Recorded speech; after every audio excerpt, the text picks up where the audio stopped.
سو گلتیوں کے خط میں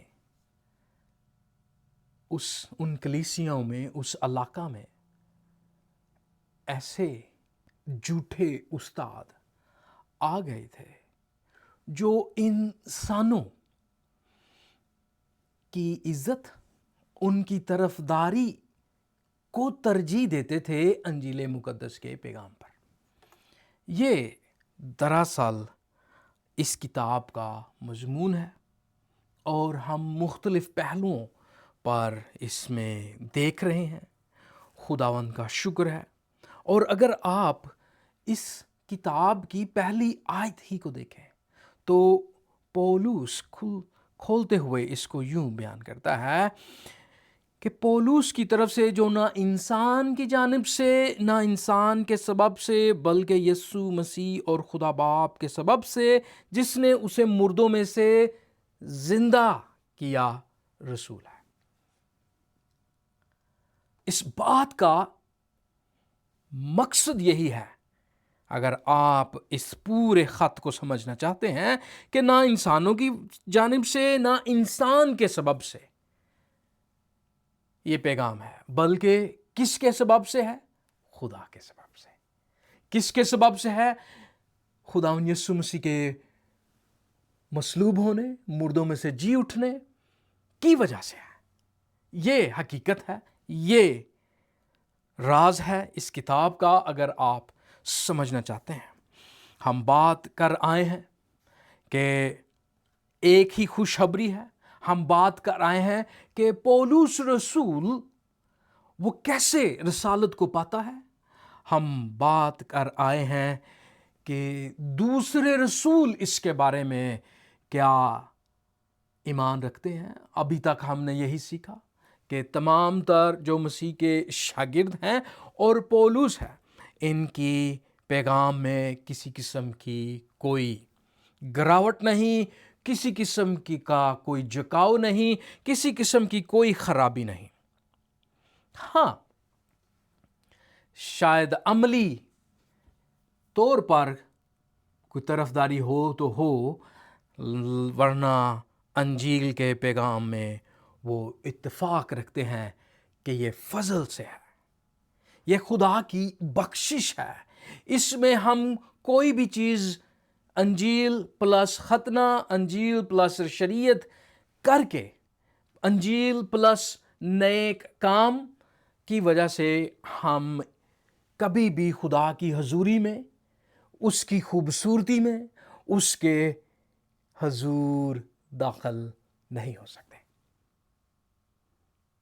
میں نے جنت، میں نے فردوس یہ لفظ استعمال کیوں نہیں کیے؟ کیونکہ مسیحی عقیدہ جو آخرت ہے، جو خدا کی حضوری میں ہے، وہ دراصل یہ لفظ تو ہیں، لیکن خصوصی جو معنی ہے وہاں پر ہم خدا کے حضور ہوں گے۔ وہاں ہمیں کیسے ہم جا سکتے ہیں؟ افسیوں کے خط میں وہ کہتا ہے کہ کوئی فخر نہ کرے، اس نے نیک کام کیے ہیں اس لیے وہ جنت میں جا رہا ہے، اس لیے وہ خدا کے حضوری میں نہیں، ہم اس کی حضوری میں اس کے فضل کے ساتھ جا سکتے ہیں، انجیل پلس اور کچھ نہیں۔ اگر کچھ جمع ہو جائے تو وہ خراب ہے۔ ابھی ان باتوں کو ہم پڑھ رہے ہیں۔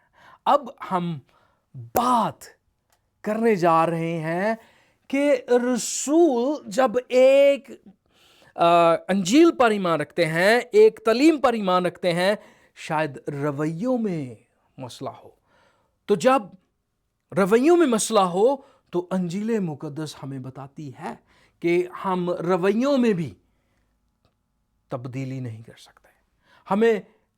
ہمیں یہ ایمان رکھتے ہوئے کہ انجیل تو فضل سے ہے، لیکن ہم طرفداری کرتے پھریں، ہم یہ خیال کریں کہ جو ہے وہ انجیل تو ٹھیک ہے، اس کی تعلیم تو ٹھیک ہے، لیکن ہم فلاں بھائی کے ساتھ جو ہے وہ اس طرح کر لیں۔ نہیں، دراصل جب ہم ایسا کریں گے تو ہم جو ایمان ہے اس کے اوپر یہ اثر ہوتا ہے۔ جب یہ ہم کام کریں گے تو پھر کلیسیا کے اوپر اثر ہوگا۔ جب یہ ہم کریں گے تو کلیسیا میں بگاڑ آئے گا. اس لیے انجیل کی خوشخبری ہمیں تنبیہ کرتی ہے، ہمیں سکھاتی ہے کہ کیا کرنا ہے. سو آئیں ہم آج کے جو مضمون ہے اس کے متن کو پڑھیں گے، اور مضمون ہے ہمارے سامنے انجیل کے خادم یا انسان کے.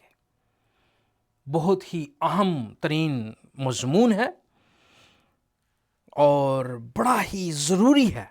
اس لیے میں نے صرف اور صرف 4 آیات آج کے لیے رکھی تاکہ ہم ان 4 آیات کو نظر انداز نہ کر دیں، کیونکہ اگلی آنے والی آیات دوسرے باب میں بڑے ہی اہم ہیں، اور میں نہیں چاہتا کہ ہم ان 4 آیات کو نظر انداز کر دیں. اس لیے میں چاہ رہا تھا کہ ہم ان کے اوپر آج وقت لگائیں اور سیکھیں کہ ان 4 آیات کا کیا مقصد ہے، کیا ضروری ہے ان باتوں کو اور جاننا سیکھنا. سو آئیں ہم ان آیات کے بارے میں سیکھیں گے. ان کا 3 حصے ہیں. پہلا حصہ ہے انسانی خوف، انجیل کے خلاف رویہ ہے. سو یہ آیات 11 سے 12 ہیں. سو آئیں میرے ساتھ ان کو پڑھیں. کلام مقدس میں لکھا ہے، لیکن جب کیفا انطاکیہ میں آیا تو میں نے روبرو ہو کر اس کے مخالفت کی، کیونکہ وہ ملامت کے لائق تھا. اس لیے کہ یعقوب کی طرف سے چند شخصوں کے آنے سے پہلے تو وہ غیر قوم والوں کے ساتھ کھایا کرتا تھا، مگر جب وہ آ گئے تو مختونوں سے ڈر کر باز رہا اور کنارہ کیا. دوسرا حصہ ہے 13ویں آیت میں، اور باقی یہودیوں نے بھی اس کے ساتھ ہو کر ریاکاری کی. لفظ ریاکاری ہے یہاں پر، یہاں تک کہ برناباس بھی اس کے ساتھ ریاکاری میں پڑ گیا.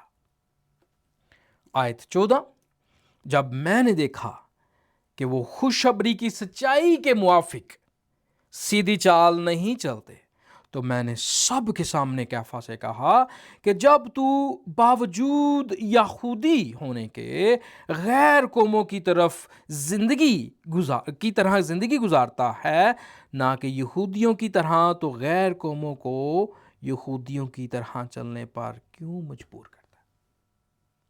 یہ ہے ہمارا آج کا پیغام، یہ ہے آج کا متن. وجہ کیا ہے؟ پولس کہتا ہے میں نے پطرس کی مخالفت کی اور اس کے ملامت کی کیونکہ وہ اس کے لائق تھا. وجہ وہ بتاتا ہے کہ یعقوب کی طرف سے کچھ لوگ آئے، ان کو دیکھ کے وہ ڈر گیا، اور جو غیر قوموں کے ساتھ، جینٹائل کے ساتھ، کیونکہ یہودی سمجھتے تھے کہ وہ ناپاک ہیں، تو ان کے ساتھ اس کا رہنا، بیٹھنا، اٹھنا، کھانا پینا وہ کرتا تھا، اس کو اس نے بند کر دیا. اور کہتا ہے کہ پطرس کو دیکھ کے دوسری کلیسیا کے لوگ، برناباس جو میرے ساتھ خدمت کرتا ہے، وہ بھی اس کے جیسے کام کرنا شروع کر دے. اب پولس کیا کہتا ہے کہ وہ یہ کیوں اس نے کیا، اس نے کیوں مخالفت کی، اس نے کیوں ملامت کی؟ کیونکہ وہ کہتا ہے لائق ہے. وجہ کیا ہے؟ وہ کہتا ہے جب میں نے دیکھا کہ وہ خوشخبری کی سچائی کے موافق سیدھی چال نہیں چلتے تو میں نے سب کے سامنے پطرس کے ساتھ یہ بات کی، اس کو ملامت کی. اگر تو غیر قوموں تک لے کے جانا چاہتا ہے انجیل اور یہودیوں سے ڈرتا ہے، تو کیوں انہیں مجبور کرتا ہے؟ سو اگر آپ اس کا مرکزی خیال دیکھنا چاہتے ہیں اس پیغام کا، تو یہ ہے کہ انجیل کا پیغام عالمگیری ہے، یہودیوں کے لیے ہے، غیر یہودیوں کے لیے ہے، اور مسیح میں ایک نئی اخوت پیدا کرتا ہے. اس لیے کلیسیا میں قوم، نسل، مذہبی پس منظر یا سماجی حیثیت کی بنیاد پر امتیازی سلوک نہیں ہونا چاہیے، کیونکہ خدا کسی کی طرفداری نہیں کرتا. اگر آپ اس کا لٹرلی لفظی مرکزی خیال دیکھنا چاہتے ہیں تو اس کے 3 حصے ہیں۔ پہلا حصہ ہے انسانی خوف انجیل کے خلاف رویہ پیدا کرتا ہے۔ انسانی خوف کیا کرتا ہے؟ انجیل کے خلاف رویہ پیدا کرتا ہے۔ دوسرا پہلو ہے غیر انجیلی رویہ کلیسیا کو متاثر کرتا ہے۔ اور تیسری بات ہم دیکھتے ہیں کہ انجیل کی سچائی کلیسیا کو اصلاح اور تنبیہ کی طرف واپس لاتی ہے۔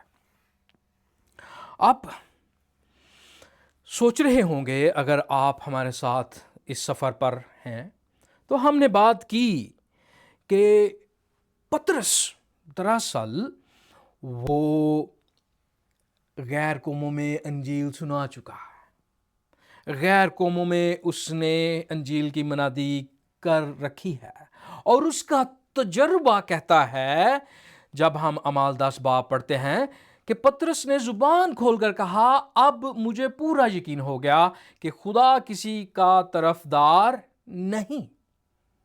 بات کیا ہے؟ طرفدار کیوں نہیں، بلکہ ہر قوم میں جو اس سے ڈرتا اور راست بازی کرتا ہے وہ اس کو پسند کرتا ہے۔ یہ ہے حقیقت۔ جب ہم اس بات کو دیکھتے ہیں کہ پطرس جان گیا ہے، وہ سمجھ گیا ہے، اس کا اقرار کر چکا ہے، تو پھر اہم سوال پیدا ہوتا ہے، کیونکہ غلطیوں کے خط میں بعد میں وہ کیا کرتا ہے؟ وہ غیر قوموں والوں کے ساتھ جو یروشلم سے یہودی آتے ہیں، ان کے آنے سے پہلے وہ ان کے ساتھ کھاتا پیتا تھا، اٹھتا بیٹھتا تھا، لیکن ان کے آنے کے بعد ان سے وہ ڈرا، کیونکہ وہ یہودی تھے، وہ اپنے آپ کو غیر قوموں سے زیادہ اچھا، زیادہ پاک سمجھتے تھے، تو وہ ایسا کرتے ہیں۔ تو اب اہم سوال یہاں پر پیدا ہوتا ہے کہ اگر کسی مذہبی روایت میں دوسرے مذہبی گروہوں سے سماجی علیحدگی کی دینی تقوی کا لازمی حصہ بن نہ دیا جائے، بات سمجھ رہے؟ تو پھر یہ سوال پیدا ہوتا ہے کہ اس مذہب کی عالمگیریت اور دوسرے انسانوں کے ساتھ تعلق کی بنیاد کیا ہے؟ یہاں پر پطرس کے اس رویے سے انجیل کی عالمگیریت اور دوسرے لوگ جو ایسا کرتے ہیں وہ دوسرے لوگوں کو نیچ، دوسرے لوگوں کو انسان کے درجے سے بھی کئی بار کم سمجھتے ہیں، تو کیا پھر جو ایسا کرتے ہیں ان کے مذہب کی عالمگیریت کے اوپر انگلی اٹھتی ہے؟ جبکہ یسوع مسیح کو بھی اس طرح کا چیلنج فیس کرنا پڑا۔ یسوع مسیح کے اوپر بھی انگلی اٹھی، جس انگلی سے پطرس بچ رہا تھا کہ یہودی مجھ پر الزام نہ لگائیں، مجھے جو ہے وہ برا نہ کہیں، مجھے یہ نہ کہیں کہ میں گناہ گاروں کے ساتھ کھاتا ہوں۔ اس کے بارے میں ہم دیکھتے ہیں کہ خداوند یسوع مسیح پر بھی انگلی اٹھی، اور خداوند یسوع مسیح نے کیا جواب دیا؟ بڑا خوبصورت جواب، کہ وہ غیر گناہ گاروں کے ساتھ کیوں کھاتا پیتا ہے۔ دیکھیں خداوند یسوع مسیح مرکز 2 باب 15 سے 17 آیات میں لکھا ہے، اور یوں ہوا کہ وہ یعنی مسیح اس کے گھر میں، متی کے گھر میں کھانا کھانے بیٹھا، اور بہت سے وصول لینے والے اور گناہ گار لوگ یسوع اور اس کے شاگردوں کے ساتھ کھانے بیٹھے، کیونکہ وہ بہت تھے اور اس کے پیچھے ہو لیے تھے۔ اور فریسیوں کے فقیہوں نے اسے گناہ گاروں اور وصول لینے والوں کے ساتھ کھاتے دیکھ کر اس کے شاگردوں سے کہا، مسیح کو انہوں نے دیکھ لیا ہے اب، اور شاگردوں سے بات کریں کہ یہ تو وصول لینے والوں اور گناہ گاروں کے ساتھ کھاتا پیتا ہے۔ اب یسوع مسیح کیا کہتے ہیں؟ یسوع نے یہ سن کر ان سے کہا، تندرستوں کو طبیب کی ضرورت نہیں بلکہ بیماروں کو۔ میں، مسیح کہتے ہیں، راست بازوں کو نہیں بلکہ گنہ گاروں کو بلانے آیا ہوں۔ یہ ہے حقیقت۔